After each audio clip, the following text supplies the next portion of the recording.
మన ప్రభువును రక్షకుడైన యేసుక్రీస్తు మహిమగల నామములో ఈ టీవీ ప్రోగ్రాన్ని గమనిస్తున్న వీక్షిస్తున్న సహోదర సహోదరులందరికీ నా హృదయపూర్వకమైన ప్రేమవందనాలు తెలియచేస్తున్నాను.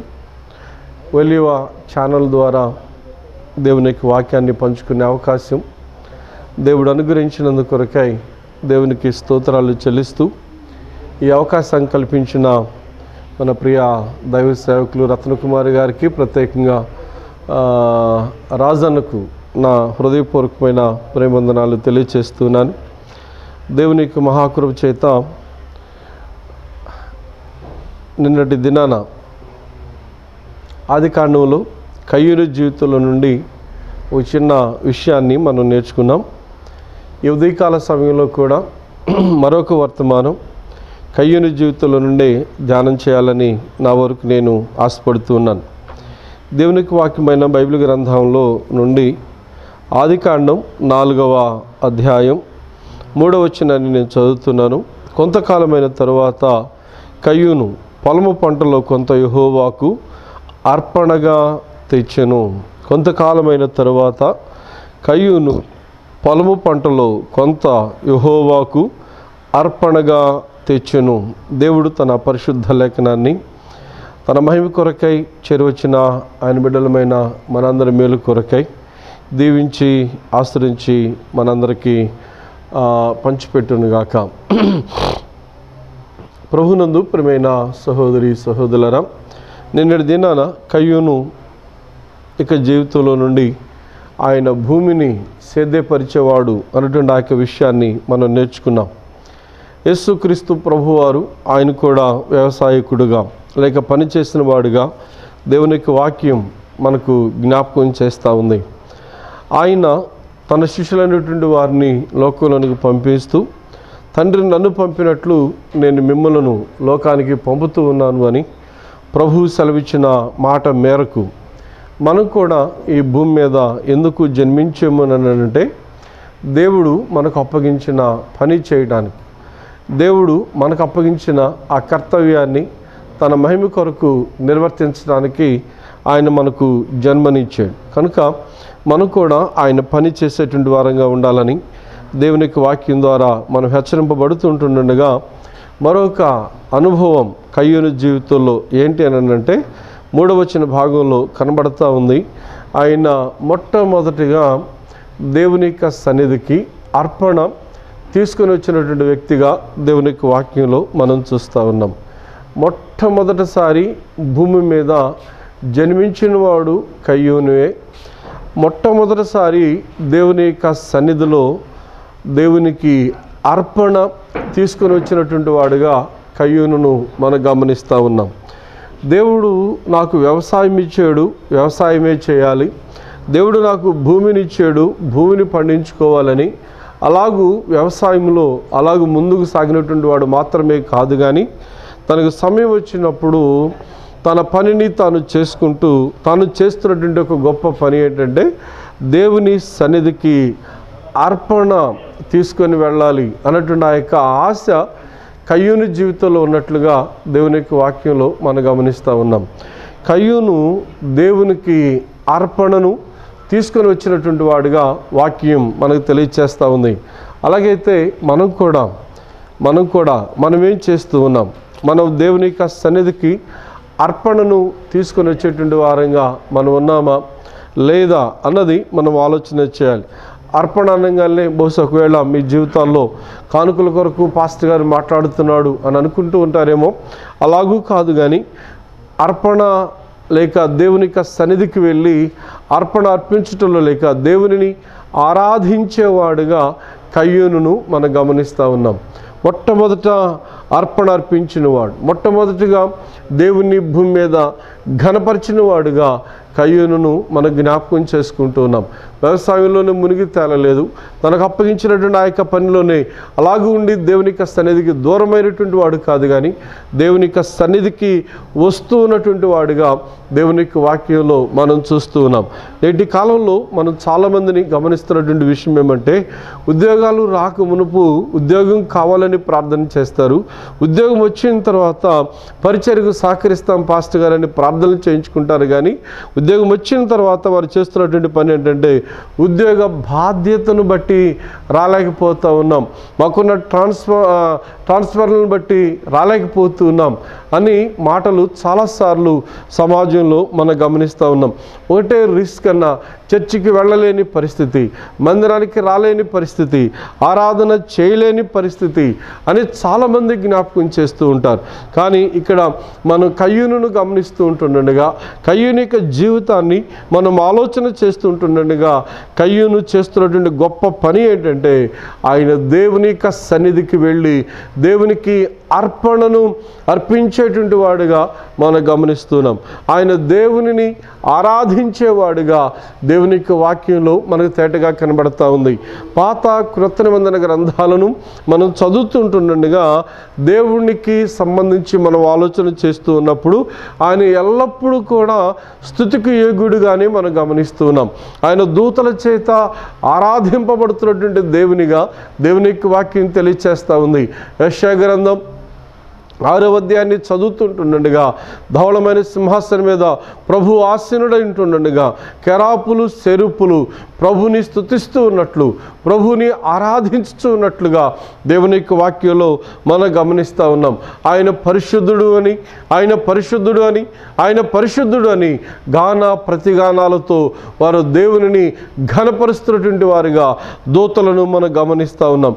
పరిశుద్ధ దూతలు, కెరాపులు సెరూపులు ప్రభుని ఆరాధిస్తూ ఉన్నారు, ప్రభుని మహిమపరుస్తూ ఉన్నారు, ప్రభుని ఘనపరిచేటువంటి వారిగా మన దేవుని యొక్క వాక్యంలో మనం గమనిస్తూ ఉంటున్నాం. అలాగే ప్రకటన గ్రంథంలో కూడా 4-5 అధ్యాయాలు మనం చదువుతుంటుండగా మొదటి 3 అధ్యాయాలలో సంఘాల యొక్క స్థితిగతులను దేవుడు జ్ఞాపకం చేసిన తర్వాత దేవుని యొక్క మహిమను తన దాసుడైనటువంటి యోహానుకు ఆయన బయలుపరిచినప్పుడు అక్కడ మనకు కనబడుతున్నటువంటి మాట 24 పెద్దలతోనూ దేవదూతలతోనూ దేవుడు ఆరాధింపబడుతున్నటువంటి వాడుగా దేవుని యొక్క వాక్యంలో మనం చూస్తూ ఉన్నాం.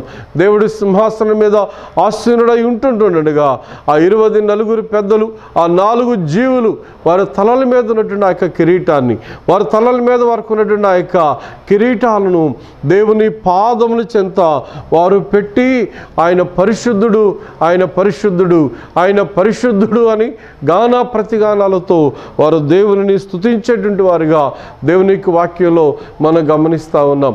వారికి కిరీటాలు పెట్టబడ్డాయి, వారికంటూ స్థానాలు ఏర్పాటు చేయబడ్డాయి. వాటన్నిటిని ప్రక్కన పెట్టి వారు మోకరించి సాష్టాంగపడుతూ తలల మీద ఉన్నటువంటి కిరీటాలు ఆయన పాదముల దగ్గర వారు పెట్టి వారు దేవునిని ఆరాధించుతున్నటువంటి వారుగా దేవుని యొక్క వాక్యంలో మనం గమనిస్తూ ఉంటుండగా ప్రభునందు ప్రేమైనటువంటి వాళ్ళరా, అసలు నీకు దేవుని యొక్క సన్నిధికి వెళ్ళాలి అనేటువంటి ఆ యొక్క ఆశ నీ జీవితంలో నువ్వు కలిగి ఉన్నావా? దేవునిని ఆరాధించాలి అనేటువంటి ఆ యొక్క ఆశ మన జీవితాల్లో మనం కలిగి ఉండటం ఇది చాలా గొప్ప ధన్యతని నేను భావిస్తున్నాను. It is a great privilege which God has given is to worship Him. దేవునిని ఆరాధించటం, దేవునిని మహిమపరచటం దేవుడు మనకు అనుగ్రహించిన గొప్ప ధన్యత.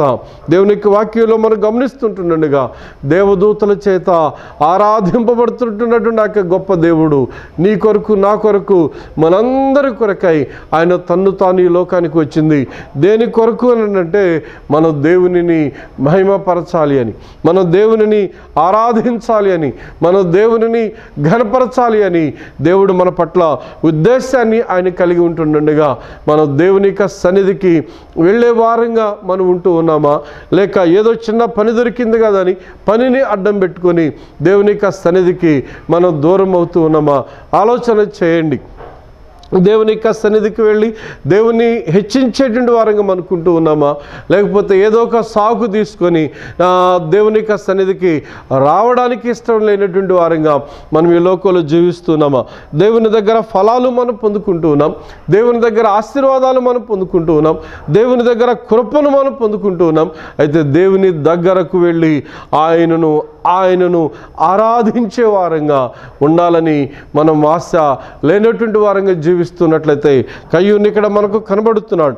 ఆయన సేద్యం చేస్తూ దేవుని యొక్క సన్నిధికి వెళ్ళి అర్పణను దేవుని యొక్క సన్నిధికి ఆయన తీసుకొని వచ్చినటువంటి వాడిగా దేవుని యొక్క వాక్యంలో మనం గమనిస్తున్నాం. తను ఏదైతే సంపాదిస్తున్నాడో, తను ఏదైతే దేవుని దగ్గర పొందుకున్నాడో దానిని దేవునికి అప్పగించేవాడుగా, అర్పించినటువంటి వాడుగా కయ్యూను మనకు కనబడుతుంటుండగా ఈ ఉదయకాలపు వేళ అయ్యా అమ్మ, నీవు నేను దేవునికి ఏమి అర్పిస్తూ ఉన్నాం? ఏమి లేదండి అని అనుకుంటూ సాకులు చెప్తూ ఉన్నామా, లేకపోతే ఏమీ చేయలేని పరిస్థితిలో ఉన్నామని నిరాశపడుతున్నామా? గమనించండి, దేవుడు మనకు అనుగ్రహించినటువంటి ఆ యొక్క ఆధిక్యతలో, ఆయన యొక్క కృపలో, ఆయన సన్నిధిలోనికి మనం వెళ్ళి దేవుడు మనకు అప్పగించినటువంటి దానిని ప్రభుకి అర్పించినట్లయితే ప్రభు ఆనందించేటువంటి దేవుడిగా ఉన్నట్లు దేవుని యొక్క వాక్యంలో మనం గమనిస్తూ ఉన్నాం. నూతన నిబంధన గ్రంథంలో లూకాసు వార్త 24వ అధ్యాయంలో అనుకుంటాను మనం చదువుతుంటుండగా యేసు ప్రభు వారు కానుకల పెట్టె దగ్గర ఆయన ఉన్నాడు. అప్పటి వరకు ఆయన వాక్య పరిచర్య చేసి ఆ సందా పెట్టెను గమనిస్తుంటుండగా అనేకులు ప్రభుకి అర్పిస్తున్నారు. వారికి ఉన్న దానిలో నుండి తీసుకొని వస్తున్నారు. వారికి ఉన్న దానిలో నుండి ప్రభువుకు వారు ఇస్తూ ఉంటుండగా ఆయన అందరినీ గమనిస్తున్న ప్రభు ఒక చిన్న భేద విధురాలను గమనించి ఈవిడ అందరికంటే ఎక్కువ నాకు ఇచ్చింది అని ఆయన ప్రశంసించడానికి గల కారణం ఏంటంటే తనకున్నదంతా కూడా ప్రభుకి అప్పగించినట్లుగా లేక అర్పించినట్లుగా దేవుని యొక్క వాక్యంలో మనం గమనిస్తూ ఉన్నాం. తనకున్నదంతా కూడా ప్రభువుకు అర్పించిన ఒక స్త్రీ మనకు కనబడతా ఉంది. ఆమె విధవరాలు అని దేవుని యొక్క వాక్యంలో మనం చూస్తూ ఉన్నాం. ఒక విధవరాలు యొక్క మనసులో ఆ కోరిక కలిగి ఉంటే ధనవంతులుగా, గొప్పవారుగా, అన్నీ కలిగినటువంటి మనమేమి దేవునికి అర్పించేటువంటి వారంగా మనం ఉంటూ ఉన్నాం. మనమేమి దేవునికి అనుగ్రహించేటువంటి వారంగా మనం ఉంటూ ఉన్నాం. మనం దేవునికి ఏమి అర్పిస్తూ ఉన్నాం? ఈ ఉదయకాల సమయంలో మనం ఆలోచన చేయాలి. రాజునటువంటి దావీదు ఒక శ్రేష్టమైనటువంటి మాట జ్ఞాపకం చేస్తాడు. నువ్వు కోడెలు అడిగితే కోడెలను ఇస్తానయ్యా, నువ్వు ఏది అడిగితే అది ఇస్తాను, కానీ అది నువ్వు కోరుకుంటుంది కాదు. నువ్వు కోరుకుంటుంది ఏంటి అని అంటే విరిగి నలిగిన హృదయమును దేవుడు లక్ష్య పెడతాడు అని దేవుని యొక్క వాక్యంలో చూస్తూ ఉంటుండగా ఆరాధించడానికి దేవుని యొక్క సన్నిధికి వచ్చే దేవుని బిడ్డలమైనటువంటి మన యొక్క జీవితాలలో మనం కలిగి ఉండవలసింది మన చేతుల్లో డబ్బుల కంటే కూడా, మన చేతుల్లో బంగారం కంటే కూడా, మన చేతుల్లో విలువైనటువంటి ఉన్నాయి అని అనుకునే దానికంటే కూడా విరిగి నలిగిన హృదయంతో దేవుని సన్నిధికి నీవు నేను వస్తున్నామా? విరిగి నలిగినటువంటి ఆత్మతో మనం దేవుని యొక్క సన్నిధికి మనం వస్తున్నామా? ఆత్మ విషయమై దీనులైన వారు ధన్యులు అని దేవుని యొక్క వాక్యంలో ప్రభువైన యేసుక్రీస్తు వారు చాలా స్పష్టంగా మాట్లాడుతుంటుండగా ఆయన సన్నిధికి వచ్చుతున్నటువంటి నీవు దీన మనసు, దీన హృదయం కలిగినటువంటి వాడవై ఆయన సన్నిధికి వస్తున్నట్లయితే దేవుడు ఆ యొక్క అర్పణను అలక్ష్యం చేయడు అని దేవుని యొక్క వాక్యంలో మనం తేటగా గమనిస్తూ ఉన్నాం. కయ్యూను తనకు అప్పగింపబడినటువంటి ఆ పనిని చేసుకుంటూ దేవుని యొక్క సన్నిధికి అర్పణను తీసుకొని వచ్చినటువంటి వాడుగా కయ్యూనును మనం గమనిస్తూ ఉన్నాం. తన తండ్రి ఉన్నాడు, తల్లి ఉంది, తన తమ్ముడు ఉన్నాడు, కానీ మొట్టమొదటిగా దేవుని యొక్క సన్నిధికి అర్పణను తీసుకొని వచ్చిన వారిలో మనకు కయ్యూను కనబడుతున్నాడు. అంటే ఇక్కడ నా వరకు నేను అనుకుంటూ ఉన్నా, దేవుని యొక్క సన్నిధికి వెళ్ళాలి, దేవునిని ఆరాధించాలి, దేవుని ఘనపరచాలి. నన్ను పుట్టించినవాడు, నాకు వ్యవసాయాన్ని ఇచ్చినవాడు, నాకంటూ ఒక బ్రతుకునిచ్చినటువంటి వాడు, నా దేవుని నేను ఆయనను ఆరాధించాలన్నటువంటి ఆ యొక్క హృదయాభిలాష కయ్యూను కలిగినటువంటి వాడుగా ఈ లేఖనాలు మనకు నేర్పుతూ ఉన్నాయి. అలాగైతే దేవుని యొక్క సన్నిధిలో ఆయన యొక్క పాద సన్నిధిలో కూర్చుండి వాక్యం ఆలకించుతున్నటువంటి నీవు నేను దేవునిని ఆరాధించాలని ఆశ మనకున్నదా? ఆలోచన చేయండి. దేవుని ఘనపరచాలని ఆ యొక్క ఆలోచన మనకున్నదా? ఆలోచన చేద్దాం. ఏముంది, ఆదివారం కదా వెళదాం ఇలా అనుకుంటూ ఉన్నామా? చాలామంది నేటి దినాలలో పాటలు ఇంకా అయిపోలేదని, మరికొంతమంది ఇంకా స్టార్ట్ కాలేదని, మరికొంతమంది అలాగూ దేవుని యొక్క సన్నిధిని అలక్ష్యం చేసేవారుగా కనబడుతున్నారు. కానీ 10 గంటలకు ప్రార్థన అంటే 10 గంటలకల్లా దేవుని యొక్క సన్నిధికి వెళ్ళాలి అన్నటువంటి ఆ యొక్క తాత్పర్యాన్ని మనుషుడు కోల్పోతూ ఉన్నాడు. అందుచేత దేవుని యొక్క ఆశీర్వాదాలు మనం పొందుకోలేకపోతూ ఉన్నాం. సమయం చెప్పిన దానికంటే ముందుగా ఎవరైతే ఒక 5 నిమిషాలు ముందుగా వెళతారో వారే నిజంగా దేవునిని ఆరాధించేవారు, వారినే దేవుడు లక్ష్య పెడతాడు అని దేవుని యొక్క వాక్యాన్ని బట్టి ప్రేమతో మీకు జ్ఞాపకం చేస్తూ ఉన్నాను. ఇంకా టైం ఉంది కదా, ఇంకా కాలేదు కదా, ఇంకా రాలేదు కదా అని నీవు ఇంటి దగ్గర కూర్చుంటే ఎవరు దేవుని సన్నిధికి వస్తారు? కయ్యూను చేస్తున్నటువంటి గొప్ప పని, నేను దేవుని సన్నిధికి వెళ్ళాలి అని దేవుని యొక్క సన్నిధికి మొట్టమొదటిసారిగా వెళుతూ అర్పణను ఆయన తీసుకొని వెళుతున్నట్లుగా దేవునిని ఆరాధించడానికి తన్ను తాను సిద్ధపరచుకొని వెళుతున్నటువంటి వాడిగా దేవుని యొక్క వాక్యంలో మనం గమనిస్తూ ఉన్నాం. నీ ఆశ ఎలాగుంది? నీ ఆరాటం ఎలాగుంది? అసలు మందిరానికి వెళ్ళాలన్నటువంటి ఆ యొక్క తలంపు, భావన నీ జీవితంలో నువ్వు కలిగి ఉన్నావా? ఏముందలే అని అనుకుంటూ నామకార్థ క్రైస్తవ్యాన్ని, నామకార్థ భక్తి జీవితాన్ని నువ్వు కలిగి ఉన్నట్లయితే నువ్వు ఏ సమయంలో ప్రభు సన్నిధికి వచ్చినా, నువ్వు ఎంత కానుక అప్పగించినా దేవుడు ఆ యొక్క అర్పణను కానీ నిన్ను కానీ దేవుడు అంగీకరించడని దేవుని యొక్క వాక్యాన్ని బట్టి నేను కఠినంగానే మీకు జ్ఞాపకం చేస్తూ ఉన్నాను. ఆయన మందిరానికి వెళ్ళాలి అన్నటువంటి ఆ యొక్క ఆశ మన జీవితాల్లో మనం కలిగి ఉండాలి. 42వ కీర్తనలో మనం గమనిస్తున్నాం, దేవుని సన్నిధికి నేను ఎప్పుడు వెళ్ళదను అని ఆయన ఆ కోరహు కుమారులు మాట్లాడుతున్నారు.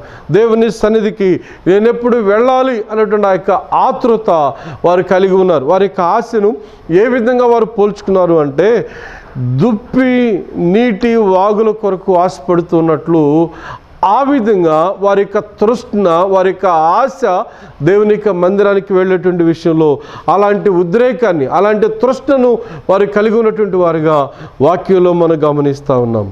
దుప్పి నీటి వాగుల కొరకు ఎలాగో ఆశపడుతుందో దేవుని యొక్క మందిరానికి వెళ్ళాలి, దేవుని యొక్క మందిరానికి వెళ్ళాలి, దేవుని యొక్క సన్నిధికి నేను వెళ్ళాలి అని కోరహు కుమారులు అంత తహతహలాడుతున్నట్లుగా, అంత తృష్ణ వారికి ఉన్నట్లుగా దేవుని యొక్క వాక్యంలో మనం గమనిస్తూ ఉన్నాం. 26వ అధ్యాయం బహుశా లోకాసు వార్తలో ప్రభువారు మాట్లాడుతూ ఒక మాట అంటాడు, ఈ కార్యం చేయాలని నేను మిక్కిలి ఆశపడుతుని అని ఆయన జ్ఞాపకం చేస్తాడు. ఏంటి అని అంటే, ఆయన శరీరాన్ని, ఆయన యొక్క రక్తాన్ని తన శిష్యులతో పంచుకోవాలని ప్రభువుకి మిక్కిలి ఆశ ఉన్నట్లుగా దేవుని యొక్క వాక్యం తెలియచేస్తూ ఉంది. ఏంటనంటే అది ప్రభువును ఆరాధించే అనుభవం, ప్రభువును స్తుతించే అనుభవం, ప్రభువును మహిమపరిచే అనుభవం, ప్రభువును ఘనపరిచే అనుభవం. ప్రభువుని ఘనపరిచే అనుభవంలో వారు చేస్తున్నటువంటి పని, వారు మౌనంగా ఉండి ప్రభువుకు వారు ఘనపరిచేవారుగా మనం చూస్తూ ఉన్నాం. తన శరీరం విరవబడుతూ ఉంటుండగా, తన శరీరం కొట్టబడుతూ ఉంటుండగా, తన శరీరం రక్తధారలు చిందించబోతుంటుండగా ఈ విషయాలన్నీ తలపోసుకుంటున్నటువంటి ప్రభు అన్నీ ఎరిగిన వాడై ఉండి కూడా ఆయన అంటున్నాడు, నేను మిక్కిలి ఆశపడుతుని అని ప్రభు వారు జ్ఞాపకం చేస్తూ ఉన్నాడు. ఆరాధన అంటే అలక్ష్యం చేయకండి, ఆరాధన అంటే అశ్రద్ధగా చేయకండి, ఆరాధన అంటే ఏదో తెల్లబట్టలు వేసుకొని మందిరానికి వెళుతున్నామన్నది కాదండి. ప్రభు యొక్క శరీరం చేల్చబడుతున్నటువంటి ఆయన శరీరం, కార్చినటువంటి ఆ యొక్క శరీరం, ఆయన రక్తాన్ని ఒలికించినటువంటి ఆ యొక్క శరీరం, తల మీద ముండ్ల కిరీటం, చేతుల్లో చీలలు, డొక్కలో బల్లిపోటు పొడబడుతున్నటువంటి ఆ యొక్క అనుభవం ఎరిగిన ప్రభువు ఈ కార్యం చేయటానికి నేను మిక్కిలి ఆశపడుతుని అని ఆయన జ్ఞాపకం చేస్తూ ఉన్నాడు. ఉందా నీకు ప్రభుని ఆరాధించే ఆశ? ఉందా నీకు ప్రభుని ఘనపరిచే ఆశ? దేవుని యొక్క మందిరానికి వెళ్ళాలన్నటువంటి ఆ యొక్క ఆ తృష్ణ నీ జీవితంలో, నా జీవితంలో మనం కలిగి ఉన్నామా? లేకపోతే నామకార్థ క్రైస్తవ విధానాన్ని కలిగి ఉండి నేను కూడా మందిరానికి వెళుతూ ఉన్నాను, నేను కూడా ఆరాధన చేస్తూ ఉన్నాను అనే సంబరపడుతున్నట్లయితే కయ్యూను జీవితంలో తర్వాత ఆలోచన చేస్తాం. దేవుడు ఆ యొక్క అర్పణను ఆయన లక్ష్య పెట్టలేదు అని వాక్యం తెలియచేస్తూ ఉంది. ముందుగా వచ్చిన మాట వాస్తవమే, మొట్టమొదటిగా దేవుని సన్నిధికి వచ్చిన మాట వాస్తవమే, కానీ దేవుని చేత తృణీకరింపబడిన వాడు కయ్యూను అని దేవునికి వాక్యంలో మనం చూస్తూ ఉన్నాం.